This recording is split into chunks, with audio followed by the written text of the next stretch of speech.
Georgie's Gundogs at Trails for Tails Training, episode 8. So, thank you again for some. Notice I've got some more subscribers. Jesus Christ. Oh, get me words out, Sid. Subscribers.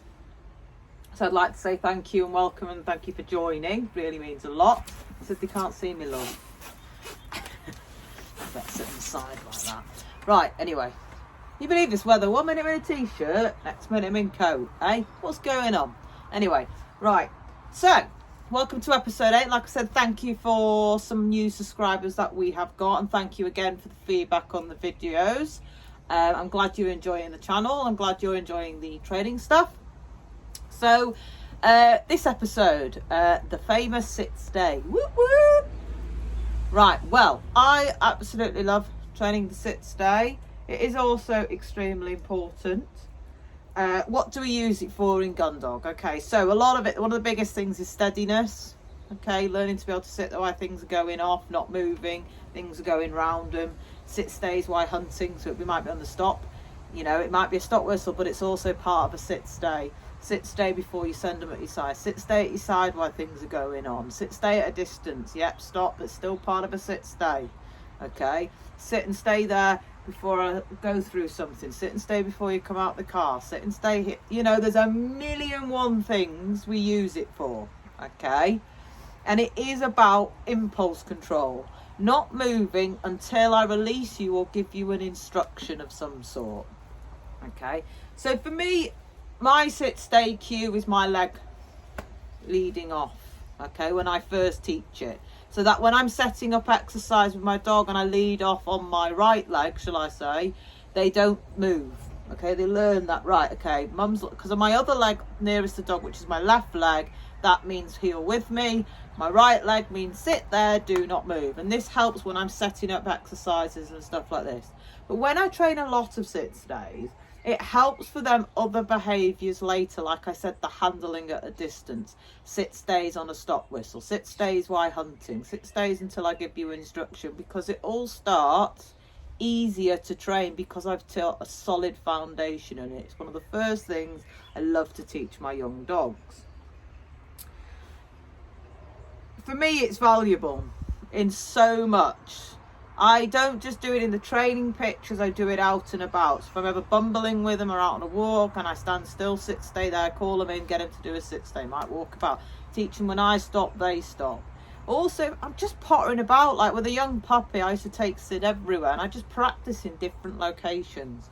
Because the key to a strong sit stay is, a lot of people say to me, well, they can do it in the house, they can't do it outside. Well, that's because they've not proved it. Like I said, I always bang on about it, is layers.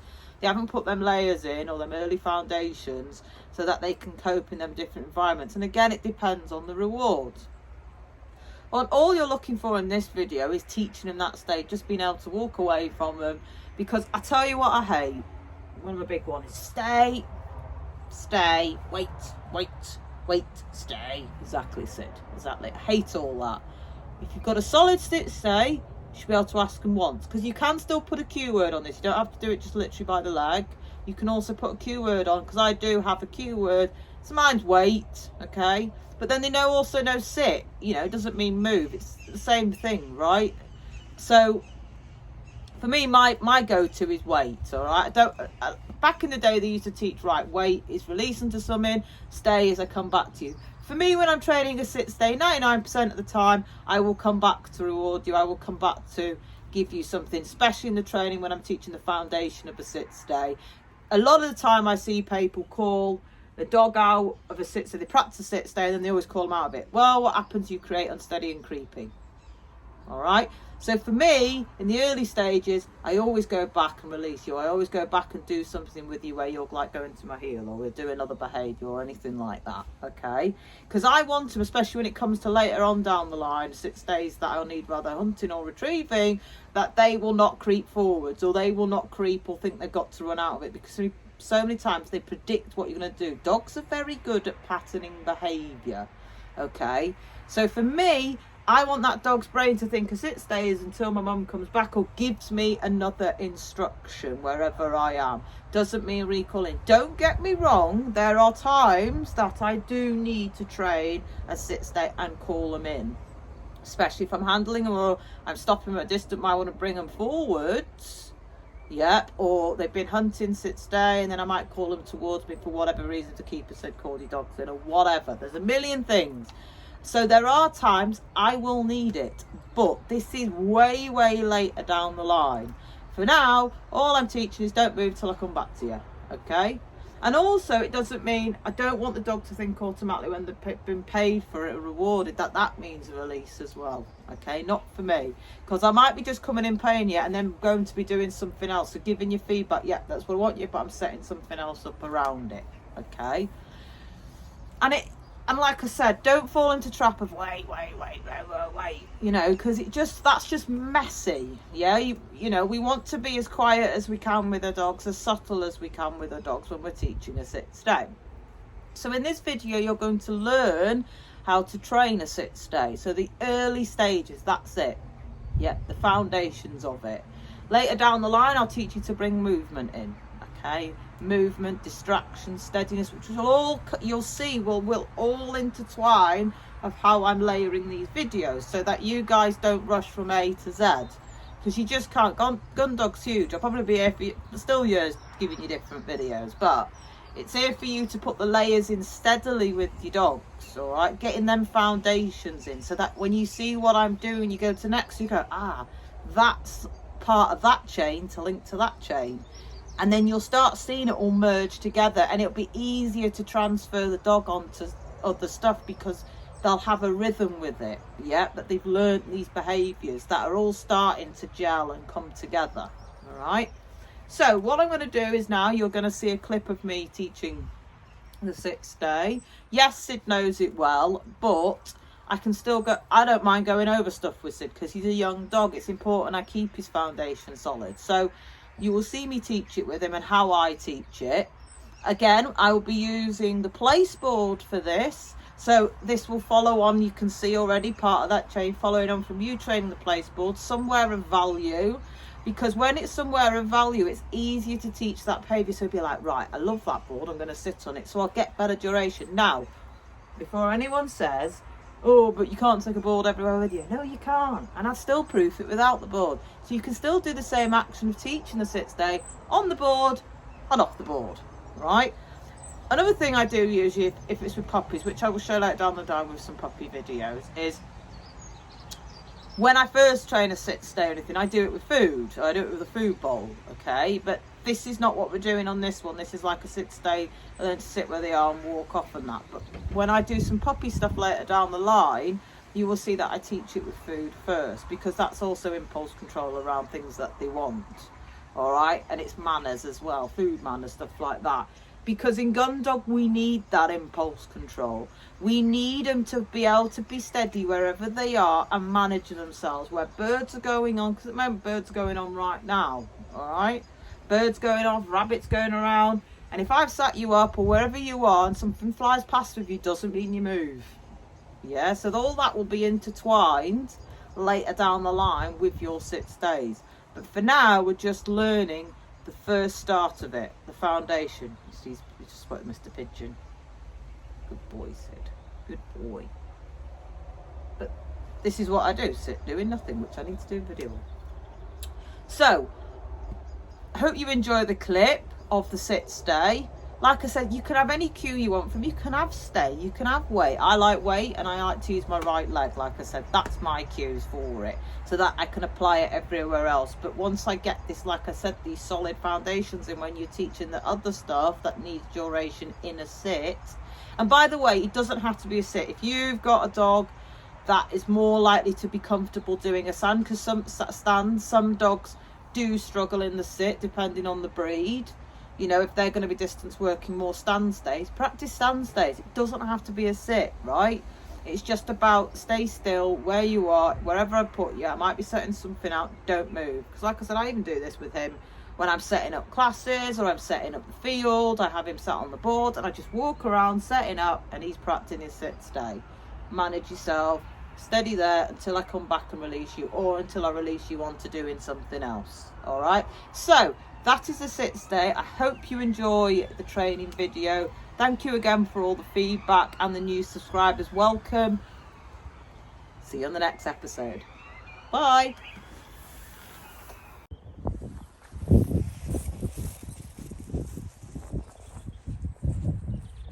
So in this video you are going to learn your introduction to the sit stay. So this is the very start of how I teach sit stays. As we spoke in the previous clip of why they're so important, here is how we demo it. Okay, how you can learn to teach it to your dog. Like I said to you in the video, it's one of the most important things, as you can see, is sit stay with me, or sit stay and all the other exercises that you'll teach down the road, which it'll incorporate. But like I said, it's a very fundamental of one of the foundations that we teach our gun dogs. Okay, so how do I teach it? So as you can see, I'm using the place board because I know I've got value, so that I will have success with the sit stay in the early training, instead of, and don't get me wrong, right before them saying, well, you need to teach it on the floor as well. I do, all right? Because if I've got a lot of value in it, it's quite easy to transfer from a place board to grass or to ground, okay? Because if you proof it out and about, because you can't always take your place board with you, you should be able to do your sit stay out and about anyway. But I like to use the board in the early training because my dog's got value in it. So while they're learning my cue of the sit stay and I have the support of the board, it helps, okay? So how do I introduce it? Well, first what I do is, all I do is don't move from the dog at its side. So I have the dog at the side of me, okay, because I personally do sit stays at the side, not in front, maybe with a little puppy, but I like him at the side of me, and because that's where a lot of the stuff's going to happen. Or sometimes when I do a sit stay further out, that is a total different exercise in itself. But for now, while they're learning that this cue means stay there, okay, I do it at the side of them. All right, so let's get started. So I have the dog at the side of me. I mark them for being there. Yes. Yes. Yes. Yes. So I've not even moved yet. Right, let's say I do want to bring in movement. They're doing well in a nice still sit stay next to me. Okay, they're next to me, I've not moved off, but they're nice and still. Now I want to bring in movement, okay? So what I will do is I will slowly move my leg out. I'll come back in. I will mark, yes, pay. All right, now all this food in my hands, I'll fade out later. This is in the early training, okay? So they'll be sat there, I move out. I've not said anything, they're learning that leg when it goes out, not to move, yes. Then I might go forwards, yes. Always marking, coming back, not recalling out, a bit like I said, pet peeve of mine, yeah, 99%, I don't do that. Go out, so learning that leg means stay there. Might take another step out.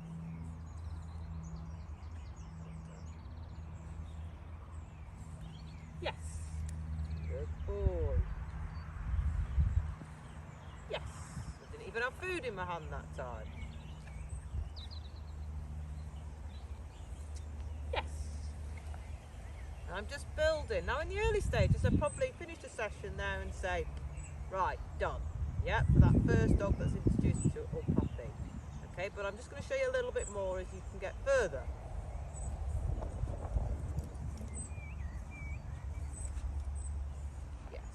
Boy.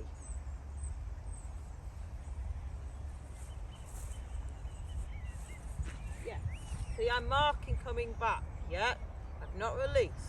So food doesn't mean release, okay? Because you don't know what I might have gone out that way and then might need to set another way.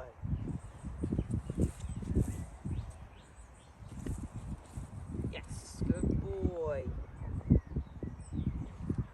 And usually when I bring them out of sit stays, is because I've moved it with someone else. So I might heel them off, I might then say, right, heel off of me, then release them. I might release them straight off for a play.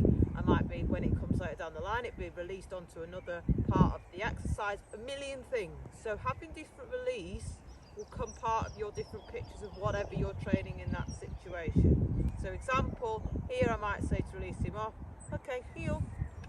Boom, good boy. Yeah, so okay, which was release, but join me for another exercise.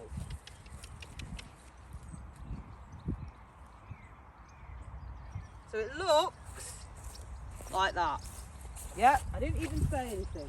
If you want, you can just put sit on there. You can put stay on there. You can put weight on there. It's the same principle, okay? It's that impulse control, that sitting, not moving, because I've built value in it. I've also broke it down to dog like I break down everything else. I started off not moving, then I increased my movement. Some dogs you might only have to rock without the leg out, okay? Again, what areas you're training, keep it quiet, keep it less distracting, and move it on out and about, okay? Keep it simple with a new dog or a new puppy, little and often, all right? So, that is the sit stay. Good boy. Well done.